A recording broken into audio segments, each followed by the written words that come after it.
Are you ready to destroy your crafts? I know I am. Destructible terrain is on the plate this week on Tabletop Witchcraft.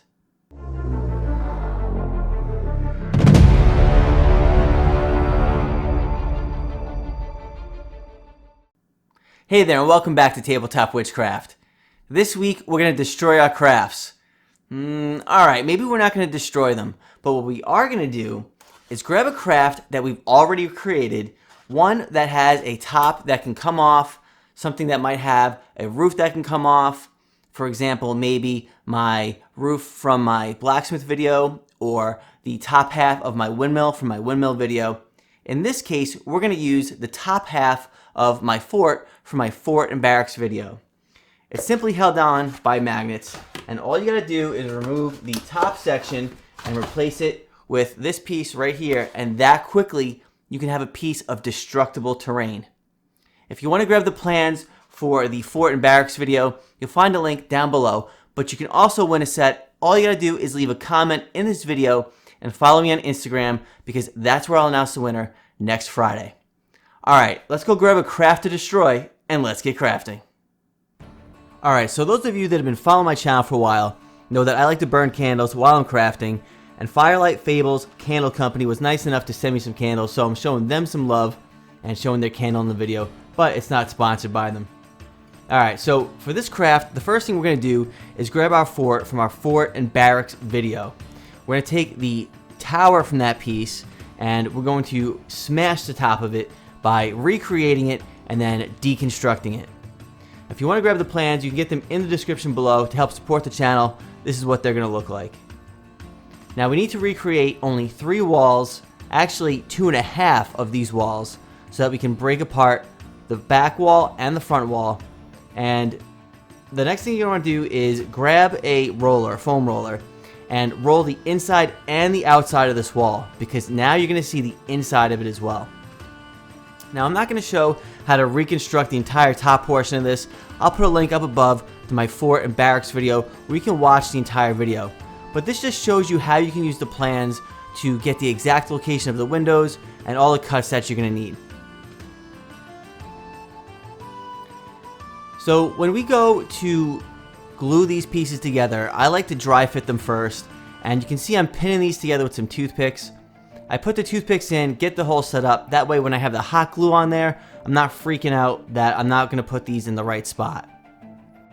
The next thing we want to do is take a pen and trace out a location on the wall that you want to be broken up or broken apart. Now, I'm going to use this hot wire knife to trace that line, and it's going to have a really nice look once we're done following the grout line of those stones. Now don't worry that it's not going to match up on the other side. I really only care about the interior. This is the part that most people are going to be looking at. To remedy the outside of the wall, we're just going to take this pen and kind of make those lines where we want them to be. And honestly, I was surprised that a lot of these actually lined up or were pretty close anyway. So when you make these lines, you want to also carry that line over the top, as you see right there as well. Now these don't look good with just the hot wire lines the way that it's been cut through, so grab a exacto knife and round the tops of these stones as well. Now for the floor, I grabbed a piece of 1-inch XPS foam. I'm using 1/2 inch for this entire build. This was just a piece of scrap that I wanted to use up, so I'll cut it in half when I go to glue it onto the walls. Alright, now using this framing square, I can add my grid work because I still want to be able to play on a portion of this after it's been destroyed. We want to go and add a little bit of texture with some aluminum foil, and then we can use a pen to add the grid work to the floor. Alright, now I'm going to imagine this that a catapult hit this thing and busted up the whole portion of this tower. So we want to take big chunks out of the floor on the top and the bottom, and we're going to want to rough it up really good. If you've been following the channel, you know I love this little tool right here for texturing foam, for ripping it apart. It's invaluable. I use it in almost all of my builds.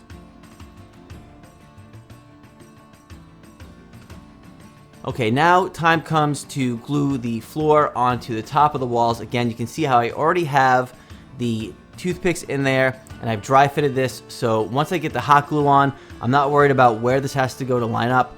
I can put them in the hole and I'm all set and ready to go.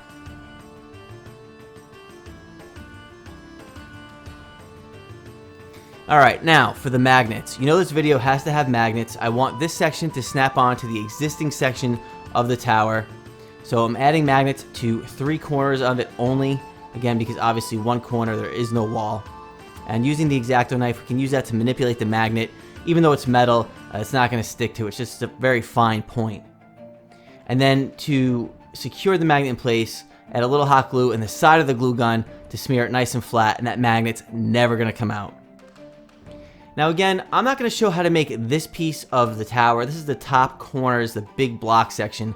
But I just want to show, don't be confused or worried about how am I going to do this. You can see it's just a 1-inch block that we're cutting out of the bottom corner of this big piece, which is going to just slide onto the corner of the tower. Again, check out the barracks, the fort and barracks video to see how that's built. Now once you have that all set and ready to go and glued in place, I'm using again the exacto knife, which by the way is extremely dull. I haven't changed it for like 3 or 4 builds, so it's in need of a new blade. But just cut out the line that you want and then start ripping and tearing away at the foam. Again, you want it to look like this whole thing was just hit by a catapult or a dragon or something and it's falling apart. And I want to just point something out right here. Make sure that all the pieces, including these pieces right here, match up with your old piece. That way, you know, it's believable that this was the original piece just destroyed. And the nice thing about this build is I had a whole bunch of these pieces left over from the castle build that I saved, so it was really nice. I didn't have to make a lot of these cuts. Now we're going to add a couple of corner pieces here just to cover up the end sections of the XPS foam. Alright, now this is really cool, okay? So we want a whole bunch of broken stones that was originally the tower. And how do we make sure that we get these to scale? Simple. I took a piece of XPS foam, I rolled it with the same roller that I rolled the walls with, and now I'm just cutting all of these out on the Proxxon. This is going to ensure that all of my stones that are rubble now match up with the rest of the build.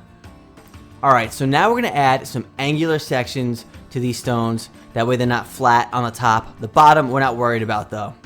So you want to do this to a whole bunch of these. Once you think you've done enough, do it to about 5 times as many. It took a lot of these stones to cover up the section that I wanted.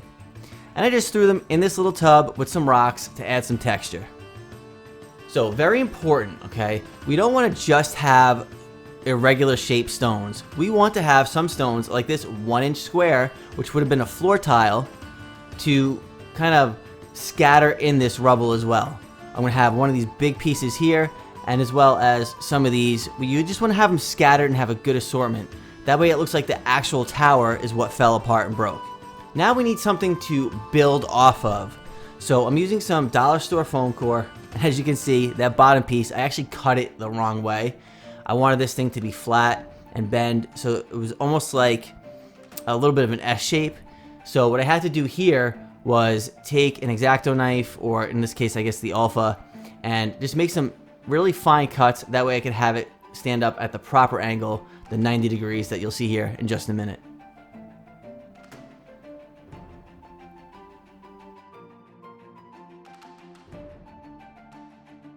Alright, now if you ever looked at a gravel pile, a sand pile, you know that it's obviously a lot smaller at the top of the pile than it is at the bottom. So that's all I'm trying to do right now, is replicate that rough shape for the rubble coming off the side of the tower.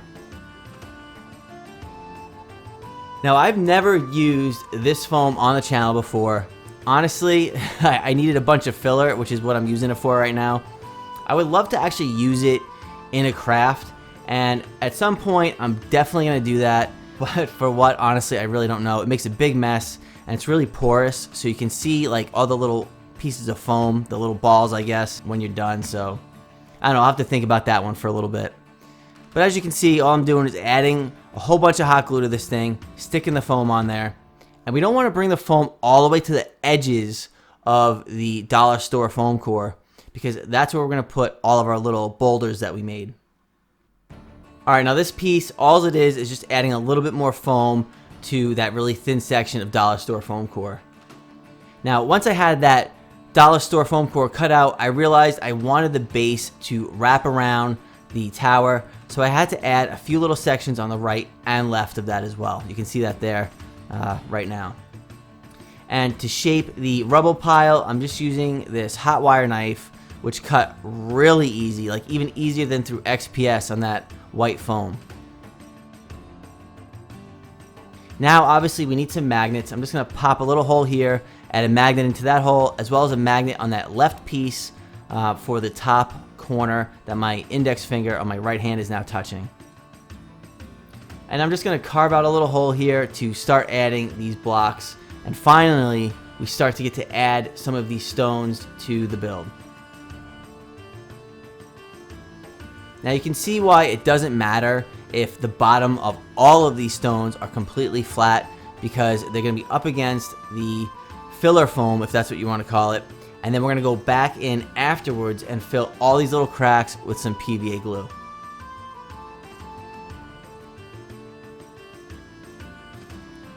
Alright, now this really doesn't take long. It seems like it might take forever to fill all these little cracks right here with the glue. Maybe took me 2 or 3 minutes. Once they're filled with glue, you want to go back in with a whole bunch of sand, fill all those cracks up, and then give it 24 hours to dry.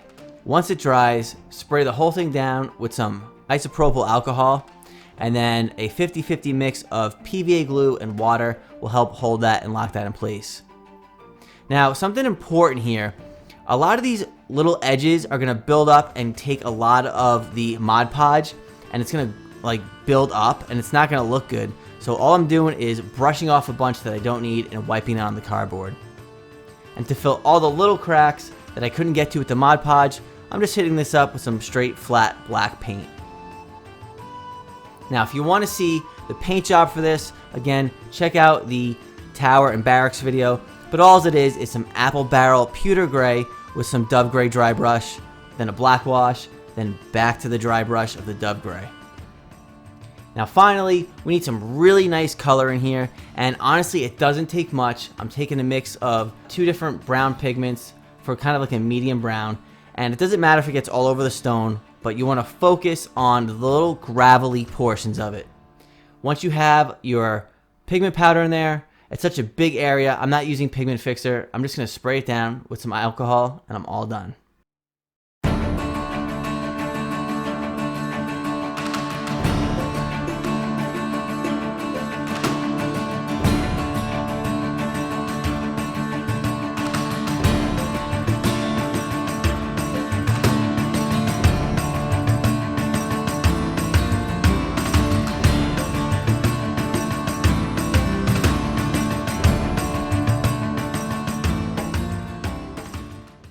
Alright, so I have a ton of different buildings that I could have chosen from for this video. Another good choice would have been my tavern, and all I would have had to have done was recreate one wall, maybe some of these shingles, and a whole bunch of timbers, and put them in a pile, and then there you go, my tavern's destroyed as well. I could have done my blacksmith, my windmill, even more intricate builds like the observatory I could have done as well. It would have taken just maybe a little bit more time recreating a little bit more of an intricate piece like the top here. Now when you're crafting, from time to time you end up screwing up on a cut. Maybe when I was working on the observatory I screwed up on the dome or a piece of the telescope. Awesome. Save that, set it aside, and go back to that building as your next destructible piece of terrain. Alright, if you enjoyed the video, please consider liking, commenting, and subscribing to the channel. Hit that bell so you don't miss out on further videos here from Tabletop Witchcraft. And consider joining me over on Patreon. And check out the Coven tier. I just added live streams on there where you can hang out with me while I'm crafting, working on these videos. You can keep me company. Alright, until next time, I'll see you around.